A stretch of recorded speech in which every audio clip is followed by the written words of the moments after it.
আছেন।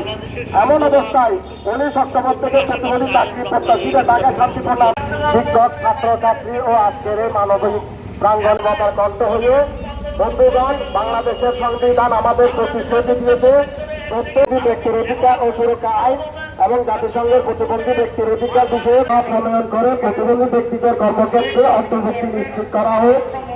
রাষ্ট্রের প্রতি শ্রদ্ধা রেখে শান্তিপূর্ণভাবে দাবি জানাতে এসেছি। তাদের যোগ্যতা পেশকার চত্বর থেকে আমরা এক নতুন বার্তা দিতে চাই। অন্তর্ভুক্তি ছাড়া কোনো বরার অসীম সম্ভাবনাময় কাজ করুক। তারা আজ কেবল একটি প্রশাসনিক সিদ্ধান্তের কারণে বেকার ও হতাশ। আজকের মানববন্ধন থেকে আমরা চাই আমাদের সমাজের সবাই সন্তান অগ্রাধিকার দিতে হবে। চাকরির বয়সসীমা 35 বছর বৃদ্ধি করতে হবে। মানববন্ধন শুরু হয়ে গেছে। আজকে